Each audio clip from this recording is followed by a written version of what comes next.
Hey everybody, welcome back. Okay, let's continue the game and see what's going to happen here. Well, today I'm going to talk about something, it's not going to be as upbeat, alright? But here's the thing, the INFJ has so many moving parts inside of them, I would say. There's just a lot in there, just packs a punch. I don't know how to explain it, but the thing of it is inside of the INFJ, they can feel sad, right? Everybody can feel sad. And in fact, most people even experience a bout of depression, right, in their lifetime. But that isn't what I'm talking about today. There's a certain kind of sadness that follows the INFJ throughout their life. And it's like their shadow. It almost doesn't feel right to call it sadness, as it's just a part of them at this point. And they can feel all other emotions. They aren't just always sad, but it's kind of running in the background most of the time. And the INFJ tends to just block it out, cover over it with other emotions, just continue on living life and not pay attention. But if they stop and look, and if they dig a little bit, it's there, their constant companion, just waiting for them to look around and see it. But I really want to make this clear. The INFJ isn't relegated to a life of sadness, okay? It's not like they're always just sad. No, that's not it. That's not it at all. But this is a part of them. And it's one of those challenges that most couldn't understand, which is yet another reason why oftentimes only an INFJ can understand another INFJ. I just don't think that everyone else feels this way. Okay, granted, I can never truly know, but I kind of tend to think that they don't. I really do think this is an INFJ thing. But anyways, I'm going to try to explain this sadness that the INFJ has inside. And maybe you know an INFJ and want to understand them better, or maybe you are an INFJ and you want to feel like you aren't the only one who feels this way. Either way, let's just get into this, okay? Let me explain this to you guys. Okay, so the first thing that comes to my mind to mention is, as an INFJ, you come into this world alone, you grow up alone, and you're still alone as an adult. Now, hear me out. It doesn't matter if you have siblings. It doesn't matter, if you have tons of family around you. You're still growing up alone, okay? Because no one quite thinks like you. And you tend to see things from a sort of solitary lens. I don't know how to put that. But when you look at something, everyone seems separate from you. You don't quite feel like you're gelled with everything. Okay. Let me give you an example of this. You guys know the movie Home Alone, right? Okay. Think of Kevin, okay? Kevin's sitting there in this house, which is a packed jam with family, people running around, helter-skelter, going on this big trip. And yet, this guy is just there alone, right? In this house. All he wants is this cheese pizza, right? Which he can't get, frig. And no one quite gets him, and he's kind of untethered to it all, isn't he? It's just, hell, they even left him. Think about it. They left the poor guy behind even. because he's not connected, right? He's in his own world. And I mean, hell, even follow the rest of the movie now that I think about it. Look how well he did all on his own. Do you see that? Like, as it turns out, he didn't really need everyone else to do everything for him, did he? No. And you know why? Because his mind was set up. He was so used to being solitary and being in his own world that when he was forced to truly be in his own world, all on his own, he could hack it. Look at him. He wasn't some kid having a breakdown. He didn't even go and try to find a police officer to say, hey, I'm alone here. You know, think how wild that is. No, he embraced it. Dare I say he actually enjoyed the damn experience, right? That's how it is for an INFJ. You're sitting in a room, you're surrounded by people, but you're alone. And, okay, let's keep using this movie because it's working for me. That can seem great because look at it. You're independent, self-sufficient, you can achieve what you want, right? Look at all the skills that you can get from that kind of experience in life. I mean, hell, you think any of those other kids in that family could have pulled off what he did? No, probably not, right? But look what happens towards the end of the movie. Great. He achieves all these things, right? But then when he really sits down in it, he's sad, isn't he? And when his mom finally comes back to the house to come get him, that's when you can really see the sadness, right? That's where you see it in his face of, damn, you know, I was really left behind and I really had to do this all on my own. And that's the thing. The INFJ kind of puts all those feelings on the back burner and they just keep going and they just keep doing what they gotta do, right? And finally, when they get a hot minute to really stop and think and look around and assess a situation, or it just comes right into their face, right in front of them, where they can't run from it anymore, hide from it, and they have to look at it in the eye, well, that's when it can really hit them. Like, holy shit, I've been alone in this whole time. And okay, you can feel amazing because, well, he should feel amazing. Look what he freaking achieved, right? The kid's still alive. He caught the robbers. I mean, who could have pulled this off? But imagine how it feels. Great, you can do all this, but do they see it? Is it enough? Because if you were enough, they wouldn't have left you behind in the first place. Right? You see what I mean? I went really far with this. I didn't even mean to go this far with this movie. What I really wanted to say was, you're sitting in a room full of people, but you feel alone. But in a way, holy shit, I kind of discovered, I mean, Kevin McAllister's an INFJ. Who knew? You know, Home Alone is the INFJ life. Who knew? And actually it freaking works. Because look at how crafty he was in this movie. Look how he managed to think ahead. Oh my God. I'm telling you guys, I'm floored right now because I've literally stumbled upon this realization that, yep, that's it. If you ask me, Kevin's an INFJ. Through and through, Home Alone is an INFJ movie. That's it. It's official. Okay. Let's move along. Oh my gosh. I could spend, another 20 minutes talking about this probably. All about Home Alone. Oh my gosh. I don't know.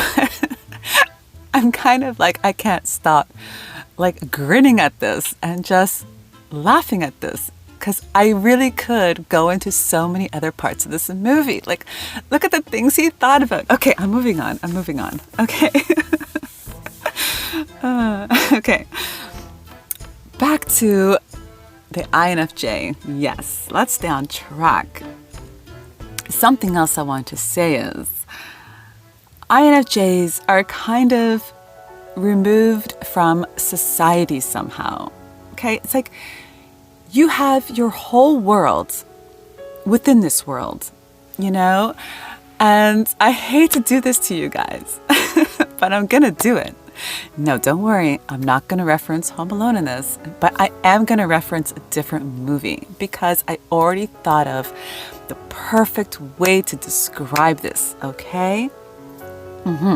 Because we all know, like, we're all living in the same world, right? But no, the INFJ can feel like they're in their own little world. And you know what movie perfectly depicts this? Okay. Have you guys ever heard of the movie or even, I guess, read the book by Dr. Seuss? It's Horton Hears a Who. Okay, let me give you the really easy peasy premise of this, okay? It's all about this elephant. He's Horton, okay? And he's minding his own business in life. And somehow, some way, he manages to pick up on a sound. And he follows it and he traces it. And it turns out this sound is coming from like a little piece of, I don't know, dandelion fluff, dust. I don't even know what it is, okay? A little piece of fluff. Let's put it like that. And it's on a flower or a plant or something. Anyways, and he realizes that the noise is coming from that little piece of fluff, right? And so he gets curious. So, okay, he digs in deeper. And you know what he finds there? Okay, on this little piece of fluff, I mean, typical Dr. Seuss, right? There's a whole world on this little piece of fluff. I guess it's Whoville, actually, right? Because Dr. Seuss always talks about Whoville. Okay, so yeah, and somehow, some way, Horton, okay, he's the only one who knows that this world even exists on this piece of fluff. He's the only one who's ever discovered this. So he manages to almost, I don't know, he just observes them. I can't remember fully what happens, but a whole life is happening in there. Absolutely, okay? And he even realizes he has to hide it in the real world, you know, in real life, because other people would think it's crazy. And anyways, my whole point is, we're almost like the people living on this little speck of dust, okay? We have our whole world within the world, and no one knows, except for Horton. Hi, Horton. But you know what I mean? No one knows. And guess what, guys? Guess what? Only we know, okay? Me and all the other INFJs, yeah, all of you guys, you INFJs out there listening to this, we're all living in the Whoville, okay? On this little speck of dust. Isn't that freaking wild? Right? But that's how it freaking feels sometimes. It's like, okay, I know it's not exactly like that. I mean, I am living in the world, obviously, but I don't know. I see, okay, here it is. I can see the other real world, but the other real world can't see me. It's like, is that a one-way, what do they call that? You know, like those mirrors and like police interrogation, you only see one way. Yeah, it's like that. I can see both rooms, but they can only see one room, which is the real world. And it's wild to think about, isn't it? I'm really giving you guys some visuals. I tell you. You know what? Okay, so many times I sit down and I think about, okay, what am I going to talk about in this video, right? And I'll make some bullet points or something just to keep myself on track. But it's pretty wild to me because a lot of the times my mind just freaking goes and it takes a life of its own. And that really happened today. I'm kind of blown away. Okay, let's carry on. I promise, I think that's enough of the movies, okay? All right, unless you like it, should I do a whole video all about movies? Like all the different movies that depicts INFJs? That could be a trip. Okay, let me carry on. Here's the other thing. just when the INFJ gets comfy in life, yeah, and they think everything is in its place, something throws off the balance, all right? Now, you could say, what the hell, Chess? Why would an INFJ get sad about this? Why would this be, a hard thing for them to go through? That's just life for everybody. Shit happens, right? Okay, yeah, you make sense. But the thing is so much freaking effort goes into crafting the life that the INFJ wants, okay? It doesn't just get that way. So when this happens, it really does hit them harder. It's kind of below the belt. It's like, God damn, I finally get stuff, figured out, and I managed to create what I should have created, and now I get this curveball. Mother beep beep. How can this happen? Yeah, it kind of sucks. It really sucks for an INFJ because they put a lot of work in and no one sees the work. No one knows. Again, they're on their own doing the work. But I don't know. You know what a big one is, actually? As an INFJ, I guess it kind of does tie into the whole Horton Hears a Who thing, but it is different. Like, you can really feel like a ghost, okay? Like, imagine going through life and just once in a blue moon, someone actually sees you, right? Like, okay, so if you're a ghost in this case, I guess it's what? Like a medium, you know what I mean? Like a psychic medium. And imagine that moment, right? You're like, oh my God, someone can see me. Hi. Oh shit. Okay, I have another movie, guys. The movie Ghost. Think about it. Whoopi Goldberg, she managed to see Patrick Swayze, and imagine him. He's like, oh my God, you see me. You see me. I can talk to you. You can communicate for me. That's how it is to be an INFJ. I gotta do a video about INFJ movies. Holy crap. But that's how it is. You can feel like a ghost, and this is damn sad, right? How could it not be? Because that just shows that, 98% of the time, they're not seeing you. No, why the hell do you think you guys are here right now watching this video? Go on. Why do you think? Because you get to be seen here, right? Someone gets it. I get it. I get you guys. So here, you're not a ghost, right? And it's bloody refreshing, isn't it? It is. Yeah, damn. And I'll tell you what else. INFJs can be everything for everyone else. Absolutely whatever they need, they can be it because they're the chameleon. And also, they just have that built-in strength that they can pull it off. But very few people can be that for you. Yep. It's so rare, actually, to find even one person who can do that, who can actually be what you would need. Forget want. Okay, fine. Are we being greedy by wanting things? I don't know. But even what you just need, it can be so hard to find someone who can do that for you. And here's the catch. Even if the INFJ finds someone who cares about them so much that they're willing to do, they're willing to be what the INFJ needs, the INFJ knows that ultimately this is work for that person. Like, it doesn't come natural to them, right? And they're kind of left feeling guilty for even asking for it. Do you know what I mean? Because if it doesn't come natural, it just doesn't feel real. And if something isn't real, then the INFJ doesn't really want it. The INFJ wants real. 100%. In fact, that's one of the things that can make the INFJ feel so damn happy.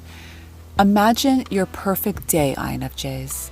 You're sitting in a room, doing what you authentically want to do, maybe with someone who you authentically care about, even love. And it just so happens they authentically care about you or love you, and they completely love doing whatever you're doing as well. And the whole damn moment is completely authentic. Can you imagine such a thing? Can you imagine that? Doesn't that sound like a little bit of paradise? When's the last time you had that? Right? Exactly. Go ahead, feel sad. Go ahead, do it. Go cry. I'm kidding. No. Okay, hold on. I went too far. Don't go cry. But you know what I mean? You know what I mean, right? Okay. Yeah. And here's the other thing. If you are just yourself, right?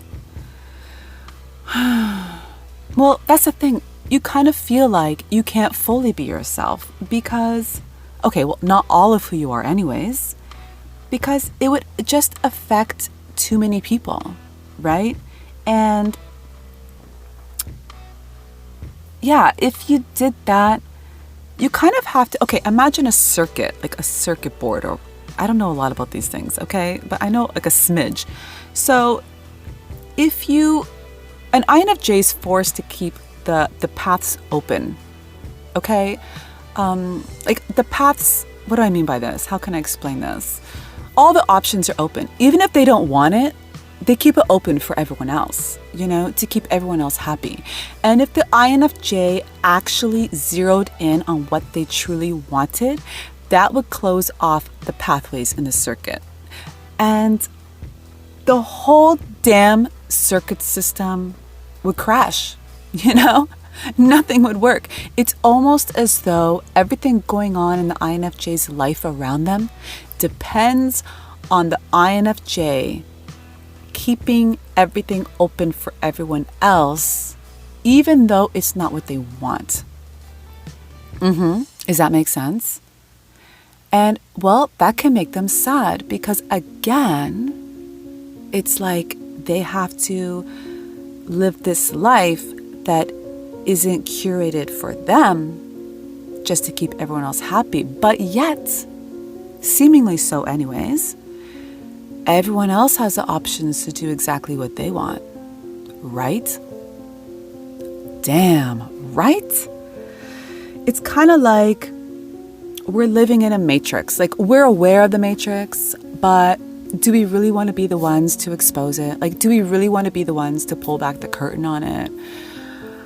No, we don't. We don't want to be the ones to cause catastrophe, right? So, yes, I've made all these points, and I feel like I've gone on for quite a while with it.